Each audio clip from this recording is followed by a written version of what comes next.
এয়া ৰাসৰ বতৰ। এতিয়া অসমৰ উজনিৰ পৰা নামনিলৈ কেৱল ৰাস। উজনিত যদি চলিছে মানুহৰ ৰাস, নামনিত চলিছে মৃন্ময় মূৰ্তিৰ ৰাস।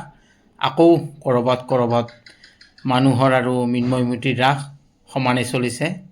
আজি আমি আহিছোঁ ৰঙিয়া চহৰৰ পৰা উত্তৰে থকা তৰণীলৈ ৰাস চাবলৈ।